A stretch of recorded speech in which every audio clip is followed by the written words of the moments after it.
Hello, everyone, and welcome to Out of Nowhere. Well, my guest today is Les for Les.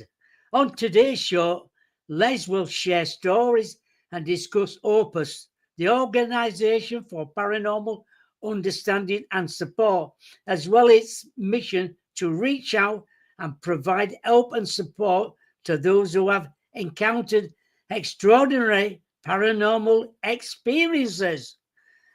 Can we please welcome Les to the show? Hello there. Hey, Bob, how are you? It's great to be with you. It's nice to be, I'm glad you're here. Yeah, you're a fantastic guest. I know you've been on before, but it's quite a while ago since Yes, you were last on the show. that's right. Over a year. Yes, it will be. When we talk about MUFON, how did you get involved with MUFON? Good question. Well, I guess you have to really go back in my upbringing when lived in Connecticut in the U.S. here. I was 11 years old, and I was coming into the house in late October, and it was already getting dark. And I look over to my right, and here's this object. It was only like 500 feet away over a tree line, and it was no sound, no nothing. And it was just kind of moving slowly, and it disappeared, but it scared the heck out of me. And I ran in the house and to try to get my father to come out, and finally he did come out, but it was gone by that time. And he said, "Oh, it's probably just a beacon of light reflecting off a cloud or something, nothing too serious." And I didn't buy that. And I went to the library shortly thereafter and started to pick up books on UFOs and got really interested in it. But I was only I was only 11 years old at that point, and life tends to take you in other directions as you grow older. Yeah. And I did end up kind of forgetting about the whole thing. It kind of, wasn't that on my mind as much as it was when I got older. And I went off to college and graduated and went into the service. And after that, I got a job back in Connecticut. And in 1985, I moved out to California with my family and San Jose. And I picked up the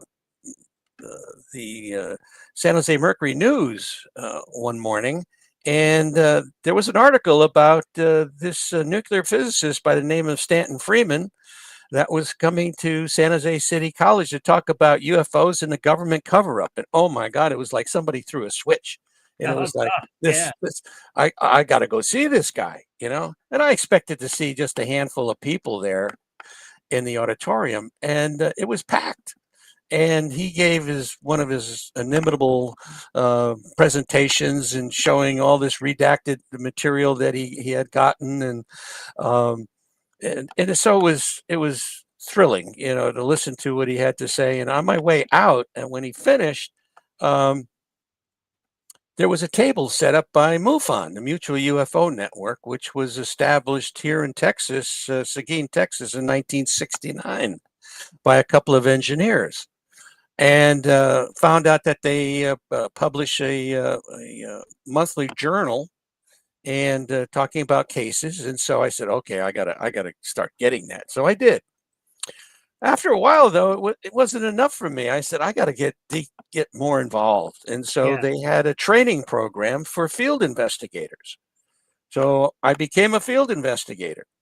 And that's when things really got interesting and I was kind of a nuts and bolts kind of a guy back in those days.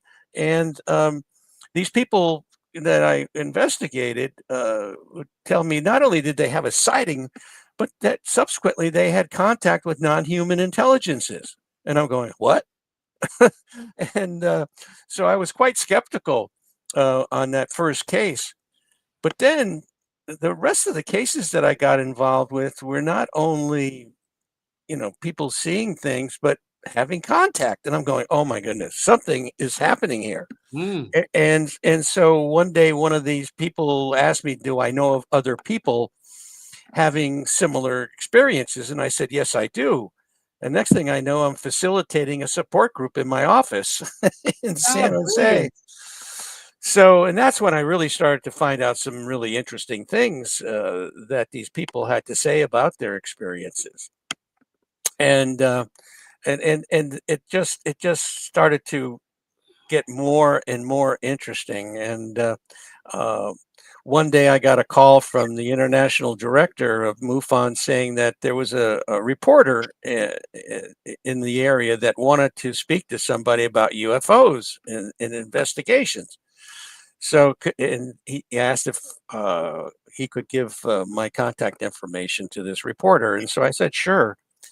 And so I met with him, and he took this picture of me, which ended up on the cover of this weekly magazine. Uh, and I'm looking up in the sky, Yeah. and it says UFO investigator, So, but he wrote a wonderful story. I mean, he wrote a report, I should say, and it was well done, I thought. And shortly thereafter, I got a call from a woman that saw the article and wanted to see if I could possibly help her. And I said, "So what are you talking about?" And she says, "Well, I'm in contact with these off-earthly entities, and I'd like to understand what's going on with my brain when I'm in contact." And I'm going to myself, "Oh my goodness, I don't know how to Yeah. possibly help her." Um, but then she said she was working with an emergency room doctor near her, and that triggered something because I had a doctor friend that was involved with the UFO field, and he was always interested in meeting other doctors that were interested. So I called him up and I said, "Hey, why don't we go down there? You can meet this other doctor, and we can find out more about this woman and what her experiences are." So we did. We went down on a Saturday, and as we were walking into her house, I see this picture on the wall, and she's standing on the back of this rather large vessel in crystal clear blue waters, and obviously the Caribbean somewhere. Yeah. And I said, "So what's this all about?" And she says, "Well, I was down there helping these treasure hunters." And I said, "Really? How are you doing that?" And she says, "Well, I was in contact with the captain of the galleon that had gone down." Well, that started the afternoon off with a bang, so to Yeah, speak. very good. And subsequently, she started to tell us things about ourselves that there was no possible way that she could. And what we found out was that after a near death experience that she had, she became very psychic. And so we came away from that afternoon with our heads spinning, and then also trying to figure out how we could possibly help people like this. Mm. And we decided that we needed to just put together an organization. And in 1994, with my doctor friend, we founded OPUS, the Organization for Paranormal Understanding and Support, um, and which now we've been doing this for over 3 decades now, helping people. Unfortunately, my doctor friend passed away a couple of years ago, so I'm the last of the Mohegans as far as the founding members. But we put together a pretty good group of people that's on our board and on our advisory board. How did how did Opus get involved with MUFON then? Ah, yes. Okay. Well, MUFON traditionally has been a nuts and bolts type of an organization where they're just getting pictures of UFOs and talking to people about their sightings and trying to find evidence, whether they're crop circles or whether they're imprints in the ground or things of that nature, and testing soil samples, and like I say, more of a nuts and bolts type of approach. and Yeah. and what was happening was that I talked to the international director one day at the time, and this goes back to the early 2000s, and said, we're missing the boat on these people that are looking for help with their contact with non-human intelligences, and MUFON is not set up to handle it. So what happened was he decided, James Carrion was the gentleman that was the international director at the time, said, okay, what we're going to do, all the phone calls that come into us, we're going to redirect them to you. And so I would get these recordings, okay, of these people leaving messages on the MUFON phone line, and then I would call these people and then try to find out what's going on, and then seeing what kind of help they wanted. Hmm.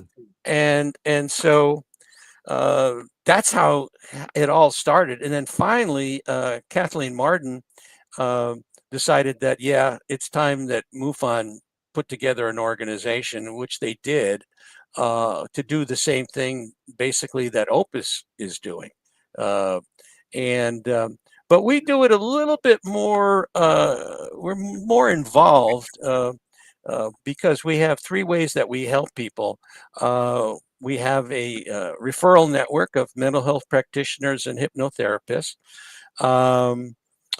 We have the online support group, which is unique to OPUS. This is a confidential online support group, and we have people from all over the world, literally all over the world, taking part in it. We have over 500 people now that are actively, and this number is continually evolving. We have people that drop out, people that come back in, or new people that come in.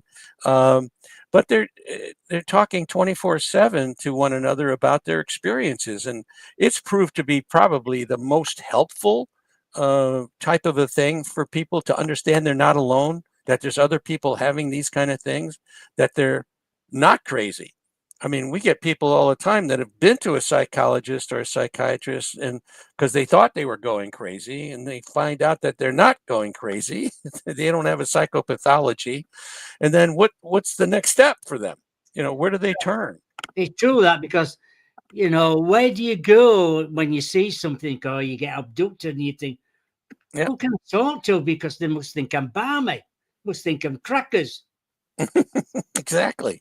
But it's good thing that there's places like and people like you where people can go and talk to. Right. Exactly. And so then we have a what we call our EST, our experiencer support team, that does triage with these people when they come to us, and are able to talk to them, find out what it is that they would like to see happen. And then we try to help them as best we can, whether it's a referral to a mental health practitioner or a being added to the support group. And like that has proved to be a very helpful thing. And this was a more recent ad that we did by bringing in these people that have had experience working with these people. Matter of fact, a number of people from MUFON have come our way. There's been some internal issues, I guess, with MUFON, where some people weren't liking what was going on, so they've moved over here to us. But we still work with MUFON very closely. We share information as far as therapists that might be interested in helping people. So if we get one, we give them the name of the person, contact information, and vice versa. So that's good. That we are working together. Um, that, Yeah, I agree with you there as well. What is the Omega 3 study and their mhm, findings? mhm. Yeah, what we did, the omega-3 study was actually funded by MUFON. And this goes back to the early 2000s as well, um, whereby we took 71 people that claimed that they had contact with non-human intelligences, and we had a control group that did not have any type of experience of that nature, to do a comparison. And we did find out some pretty interesting things. I'll read you some of the Yes, findings here. yes, Uh, please. yeah, in general, abductees and experiences profile differently than do their comparison counterparts on a number of general psychological and specific neurological variables. Yet there are remarkable similarities between the experiential group and the comparison group. It should be noted that in no case did experiencers or comparison group participants show any signs of mental illness or personality disorder. So there was no psychopathology involved with any of these people, and which was right away an interesting finding. Fantasy proneness, which is the bunkers bring it up all the time, does not appear to play a differentiating role between the experiential and the control groups. However, sensitivity to alternative realities and early and recurrent paranormal or psi experiences seem to play a role in the abduction experience. Childhood conflict, psychosocial tension and abuse, and trauma more than likely facilitated dissociative coping style in later life. How much a part dissociation plays in the abduction experience remains an open question. So these people, and a lot of these experiences start in early childhood, uh, Mm. and so is the trauma causing this dissociation, which causes them to be able to handle the situation better. That certainly seems to be a factor, um, and so uh, it's how that really still we're just in a process right now of the omega-4 study, where we're digging deeper into that area as well. Um, Both experience with and interest in the abduction phenomena have impact on how one's body is perceived to function, how one views the world and one's purpose in it, and how one defines or redefines one's faith, tradition, and beliefs. In essence, both experience with and interest in contact seem to change one's sense of self and one's worldview. And that one of the other interesting commonalities that occurs after these experiences is that they come back with this incredible desire that we be better, uh, better to one another, be more loving, to be better stewards of the planet, and uh, be be concerned with pollution and the air and the waters and things of that nature. These are all very positive traits when Yeah, they of come course they back. are. They are, Um, yeah. then abductees and experiencers believe that there is a sentient, purposive alien intelligence at play in their lives and at work in the world. What the intelligence goals are seen to be more beneficent than benevolent, more benign than malignant. So, and what we found out is that a lot of these people are just they don't want these things to stop. It's like 70 to 75% of these people want these contacts to continue. Only that smaller uh, Percentage. group are looking to have it stop because they're having very negative type of experiences. All these experiences in the beginning are quite traumatic. Ontological shock. Because this is a whole different reality that's happening, that we're trying to deal with and trying to understand. Um, so the other thing that came up in this study was that the brain generally in the temporal lobes and limbic system more particularly play a mediating role in the anomalous experiences such as abduction. So what we found is that the temporal lobe activity in the experiencers differs from the control group. There's something else going on in the brain Right. uh, that's opening up these people to these experiences. And so what we've done now with the follow on with the omega 4 study is talking to therapists first. We wanted to get their reaction to working with these people that claim to be experiencers. And then the second part of that is that we actually are working with the experiencers themselves that these therapists have been working with, and we're almost done with the the statistical information on that and the questions, and so we're going to be hoping to get it published in a appropriate journal, and then probably come back on your show and talk about it. Oh God, yeah. Well, Yeah. when you talk about all these individual entities and all that, what are hybrids? What are hybrids? Yeah, Yeah, hybrids. This is an interesting area.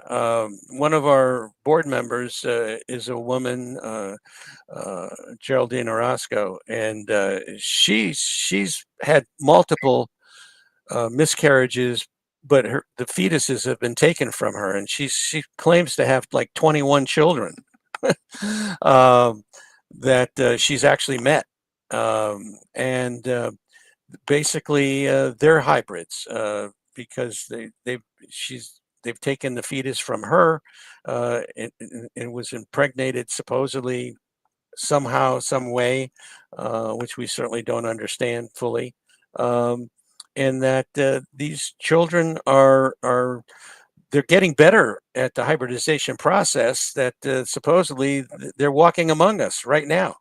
That you can't tell them apart from human beings, and so why are they doing that? Well, is it sort of a way to take over without taking out your ray gun?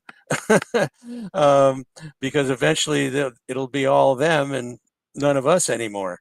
Or is it something where they need to do this to propagate their own race? And so those are the two main reasons behind the process. Um, but which, like, but sometimes it can be very distressing for a lady, especially. I interviewed a lady about 5 years ago. Um, her and her husband. She was 2 months pregnant. mhm, Middle of the night, this light came in, took them on board a craft. Remember being on the table, both of them on opposite tables, and he was looking over and saying, "God, what they're doing to my mhm, wife." mhm, When they got back into bed, and they woke up in the morning, blood everywhere on her side. mhm, Anyway, she went to doctors, mhm. and it had gone. The baby had vanished Yeah, completely. yeah, yeah. And That's doctor couldn't explain. He said, "I just don't know what's happened." yeah, yeah. I years and years ago, I went to the National Archives and did some research on these cases where women lost their fetus, and it happens a lot. It happens a lot, and you know what are we dealing with? I mean, this process, millions of people have had this happen. Millions. This is not just 100 or 1,000. This is millions. And my latest theory. Okay, hold on to your hat on this one, Bob. Yeah, Uh, okay. I, I I believe we've all had an experience, whether we consciously remember it or not.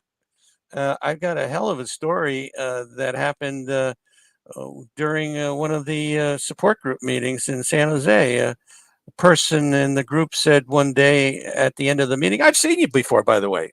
I said, "Really? At a UFO conference?" "No, no, I saw you on board the craft." I said, "Really?" Huh. Oh God, And I kind of disregarded it. I yeah, didn't think much shrugged it off. about it. Yeah, and it was probably a year and a half later. Somebody totally different that was in the group came up to me after the meeting and said, "Hey, I've seen you before." And I said, "Oh, where? UFO No, no. You were sitting on this bench naked on board the craft and you were freaking out, and they told me to go over to you to calm you down." Well, Wow. at that point, I decided I'm going to go and get regressed. and I'm going to try to find something out. Right. So Well, did you? so what I did, I had multiple past lives. That's what I found out. I didn't come up with a recollection of being on board a craft, but during a subsequent conversation with a person, they said that, well, perhaps this person did see you, but it was in a previous lifetime, and which they didn't bring up. And these are the kind of things, because they seem to be able to manipulate space and time. You know, they Yeah. they they bring you back before they took you. Yeah, Kind of I'm a with thing. you. Yeah.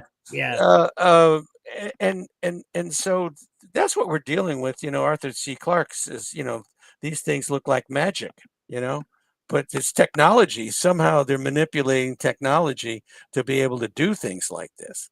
Um, but yeah, so I have not gone back to look at my previous lifetimes and to see if there is something more, because I'm quite happy not knowing at this Yes, point. I agree with you there as well. And a lot of people say, what about implants? How does that happen? Yeah, well, that seems to be very common. The late Dr. Roger Lear did some investigation, had 17 different uh, uh, experiencers come to him and have these things removed, and it's quite fascinating. And let me just read you something about those implants. They're fascinating, um, and he did some incredible. Investigation. One of the factors is that there's no inflammatory or rejection reaction by the body to these foreign objects, which is unusual. You get a little splinter in your finger, you know it right away. Yeah, of course you do. There's no visible portal of entry. Collections of specialized nerve endings surrounding the object, an outer coating of ceramic biological material, a metallic phase where inorganic metal becomes biological tissue, which is bizarre, the emission of radio waves, which are deep space frequencies in the FM band. So, are we being tracked via that device? Is it monitoring something in our bodies? I've heard that it's monitoring pollution levels in our bodies. Electromagnetic fields in excess of 10 milligauss. Composition of meteoric iron 66, rare earth metals such as U-236, a single isotope of uranium existing by itself, as well as elements such as uridium, which is a very rare and hard to find in the Earth's crust. No, this next one is really interesting and kind of points to the fact that it's probably not us doing this. Right. Non-terrestrial isotopic ratios indicating the involved elements did not come from Earth. Bingo. So who's who's it's them, whoever them is, whether it's extraterrestrial, is it interdimensional, is it time travelers, is it our military, or is it all the above, which I kind of think it could be, especially in some cases where they figure these psychological war game type things where they try to freak people out and do certain things to people. The military has conducted things like that in the past, and our government's messed around with, MK Ultra, program where they're giving people LSD and all kinds of nasty things. Anyway, the existence of carbon nanotubes and nanostrands and nanofibers, which a lot of this we can do now, but back when some of these people had these implants done, we didn't have that technology. Gold spheres that have unknown function, metallic caverns that are no larger than the diameter of one atom. Oh, Resistance to ordinary cutting techniques such as metallic sawing or severing with a cutting instrument. One of the specimens had to be cut with a laser. So anyway, Dr. Lear did such a wonderful service to the community when he actually investigated these things and came up with this information. So it's a unique little thing. And matter of fact, Whitley Strieber has one behind his ear. and it communicates with them and helps them writing stories. Yeah, well, there's always been something about that. About even Tesla when he were alive, he talked about getting downloads Hmm. where he could invent things out Yeah. of nothing. Hmm. Yeah. So we're in contact with these entities, and our latest congressional hearings on the UAP topic have been really quite interesting, and hopefully we're going to continue to go down that road and really get this out there. But they talked about the fact that interdimensionality, that these entities could be of that type. Um, but I think we also have extraterrestrials that have figured out a way to get here, go from A to B, and not spend a lot of time doing that. Oh yeah, So, definitely. They can be yeah. here in seconds. Oh yeah. Yeah. What do you Absolutely. think? When you talk about aliens, what do you think their agenda is? Well, I think it depends on what group you're talking about, because there's supposedly, a plethora of, of these entities. Whether you're talking about the Greys, or you're talking about the reptilians, or the Nordics, or the mantid type creatures. It's all fascinating, and they all seem to be working together in some cases. The small Greys do the abduction, and then the tall Greys may get involved, but then you have the mantid types that seems to be the head of the team, and then the Nordics kind of look on and see what's going on, and don't get super involved in a negative way of No, any of these things. And then you got cases where people have seen our military people involved, on board these craft. Um, so as far as the agenda is concerned, I guess we have relations with a group, maybe multiple groups. Haim Eshed, that Israeli general that came out with a book, talked about the fact that, oh yeah, we have relations with these entities. We have bases on the moon. We have bases on Mars. This is all common knowledge, I guess, with certain groups, in the government. Um, and what he also said was that the aliens don't want to come out, in any big way yet, because they say we're not ready. We're not ready for that. Um, yeah, so how true that is, I don't know. Uh, the story about the reptilians is that they've been here. Matter of fact, they've been here longer than we have been here on this earth, uh, and they probably not really happy with the humanity taking over, so to speak. Um, and then you have the Greys seemingly doing things to propagate the races, their race, or the mantid type race. I don't exactly know how the mantids, because they have not done any hybridization themselves to change the way they look. They still look pretty bad.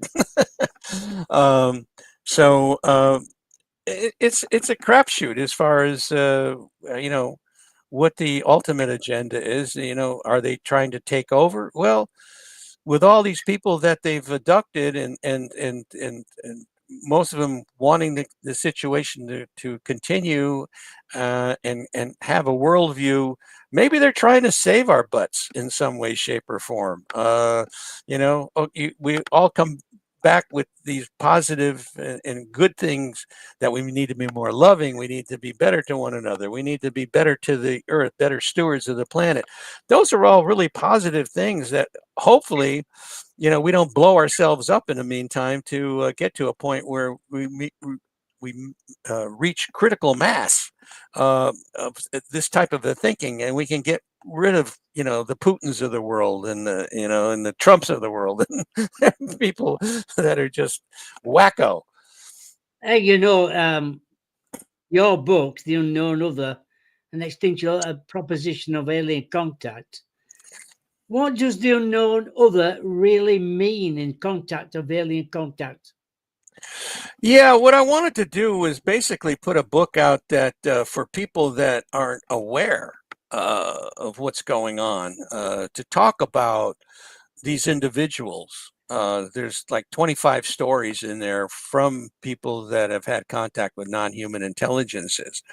Um, and I wanted to just present it in a way, in a factual way, the psychological effects, the physical effects that are going on with people, and also point to the fact that there is something going on, folks, and it's important that we understand it.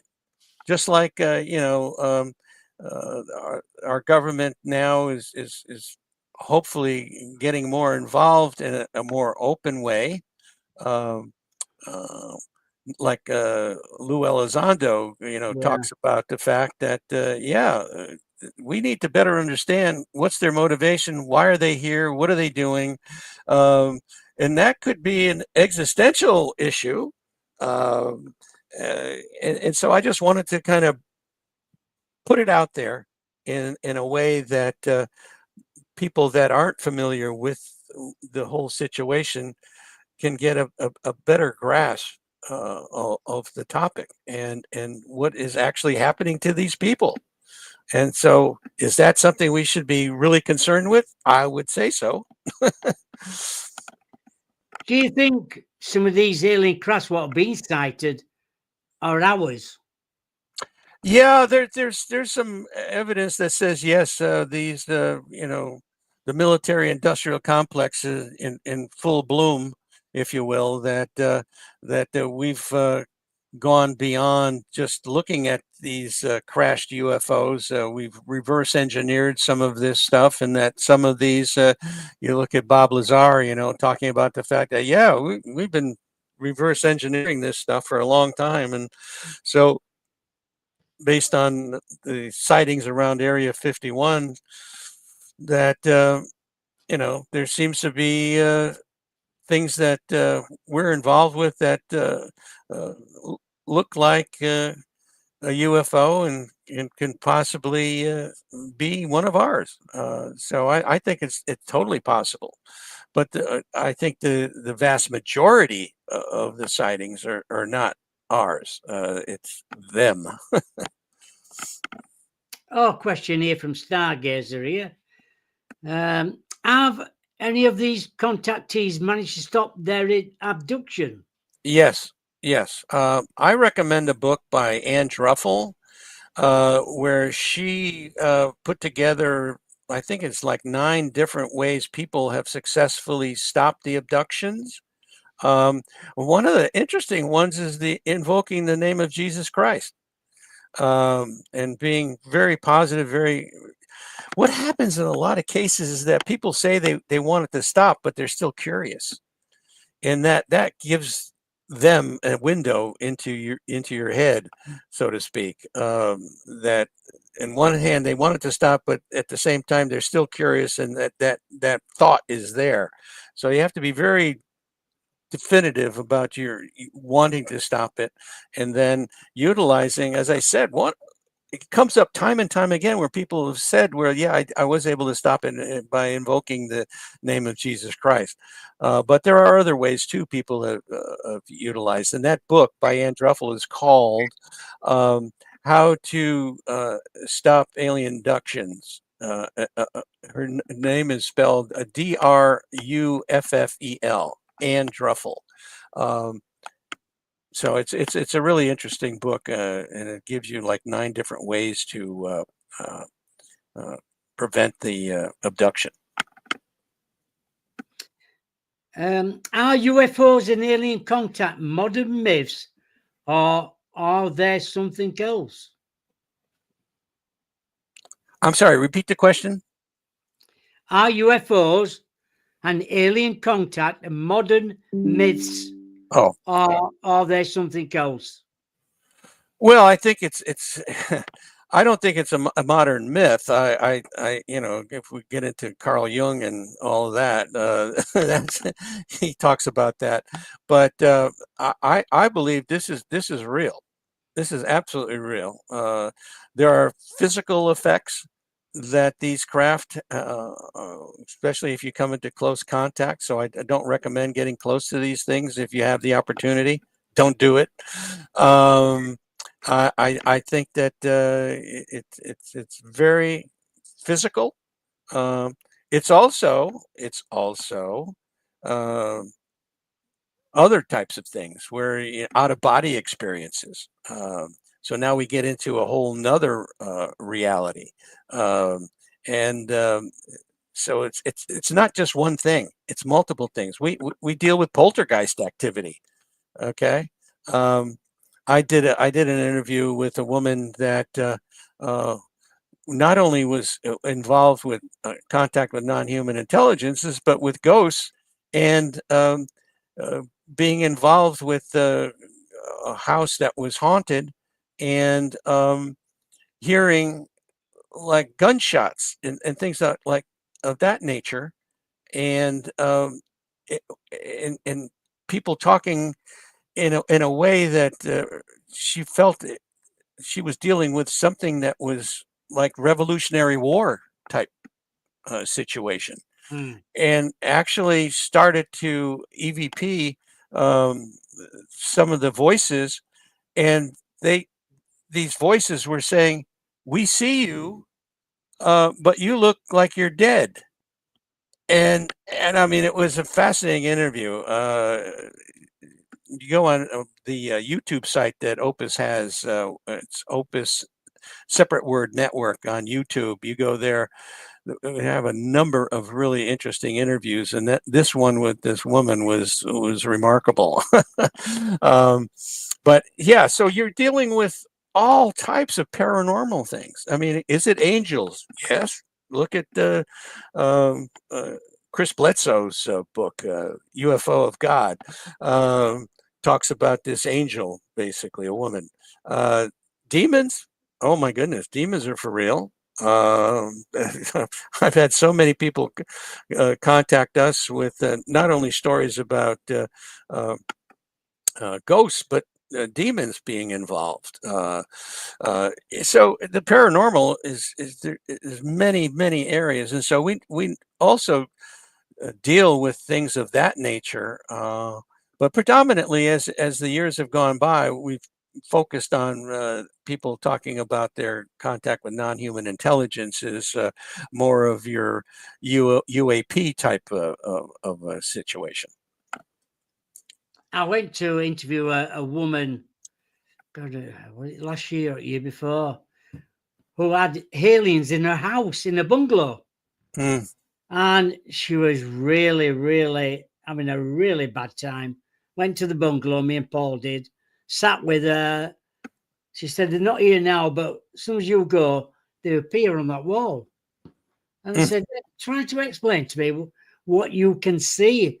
And she said it was more like an angel type mm-hmm, thing mm-hmm, on the wall. yeah. And she said, it gives me blinding headaches all Mm, the time when it's around. mm, Anyway, got there for quite a while. She said it goes in other rooms as well. So Paul went in other rooms, and I sat there trying to visualize what this entity could be. Um, but no appeared at all. I tried my best for it to appear, and I felt really sorry for her. Uh, mm-hmm, she tried to get involved, talk to her children. They said, "Mum, you're going daft." She said, "I've been to see a psychiatrist. I've been to see lots of different people," and they said, "Nothing wrong with you, woman." mm-hmm. Yeah. And Well, that's typical. That's typical. I mean, they find out, they're worried about going crazy, and then they go and find out that they're not crazy. So then what do you do? And that's that's the bottom line, is that this is just another reality I that think, we're yeah, in. I think some people are chosen to see things. Where more, some people are more open to see things, and other people shut things out. Yeah, I think there's some physicality to some of these sightings too, where you have a couple of people or a group of people, and some of the people in the group can see the object, and others don't see anything. Um, and I think that could be actually something to do with the spectrum of the person's eye and brain, that it can see in a different frequency that goes on too. So I definitely agree with you on that. That there's definitely some physicality involved with a lot of these sightings. That some people see them and some people don't. Do you think there's more people coming out now and more talking about it, and like they did 30 years ago? Oh, definitely. Definitely. Well, I mean, we have the technology now with our phones. Everybody's got a phone on them all the time now, and you have photographic capability.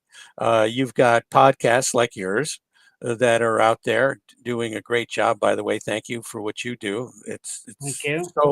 so important to get the word out. And you have shows, on television that are talking and dealing with this, like Ancient Aliens, for instance, on the History Channel. I mean, they've done a remarkable job over the years presenting a lot of information. And then there's a lot of films coming out, documentaries coming out. There's one coming out at the end of this month that on disclosure that should be very interesting for people to take a look at. And other organizations that are, Danny Sheehan's group that is looking at it. He's a lawyer. He's been doing a lot of interesting research and setting up, helping all these whistleblowers come to Congress and tell their story. I mean, by now, if you don't believe that these things are real, then you got to be living under a rock. So I think all these debunkers have kind of disappeared. A lot of them have, lost a lot of credibility. And the way they say, oh, yeah, well, that's Venus or that's swamp gas, You know, baloney. that's always a good one. That's Yep. Venus up there. Venus. It's always Venus, isn't it? Yeah. Because you can't think of anything else. How might contact with extraterrestrials intelligent challenge our understanding of self-conscious or reality? Well, I think that's consciousness has been a big topic, of late. That you know, what is that? What is consciousness? Can you describe that? What is that? Um, but it's a term that seems to be thrown around quite a bit lately, and uh, it's like, how do we deal with what's going on now? Wh- we're we're being primed, if you will, to make that next move, the dimensional move, to be able to better understand this phenomena, and so consciousness probably plays an important part in it. Um, People, have conscious dissonance with this topic for years and years and years, but now it's starting to get, chip away at it and say, hey, wait a minute. We get people come to us all the time. I never thought about this UAP topic at all until I saw this object. And then the next thing I know, 3 hours later, I'm down the road.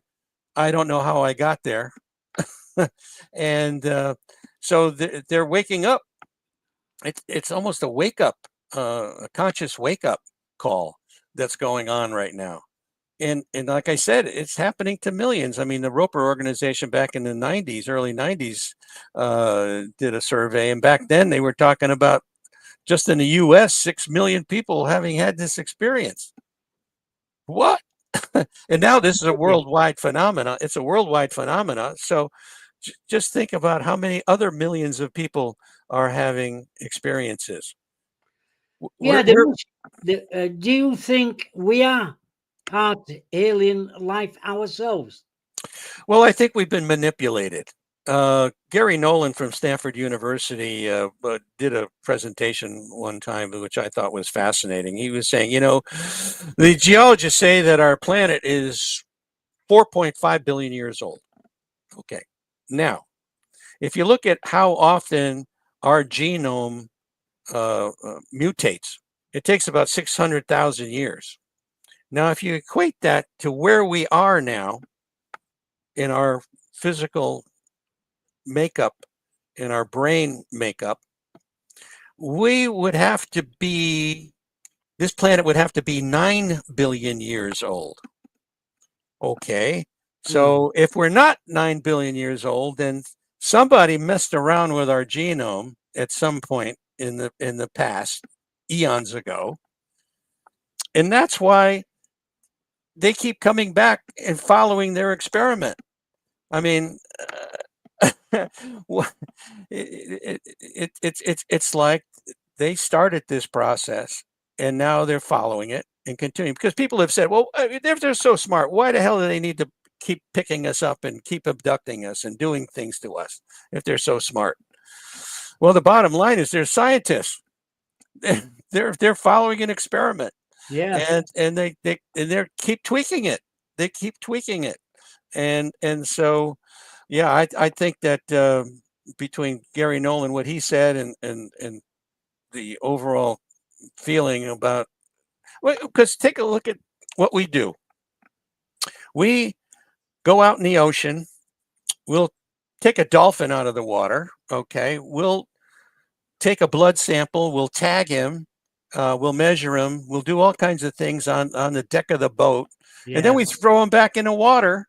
Okay, and then Yeah. a year later we come back. Hey, we caught the same one. Okay, let's check him out. Let's see where's his tag. Very We take thing. it. Same Yeah. thing. Same thing. Yeah, because we do it with sharks. We do it with a lot of things now, don't we?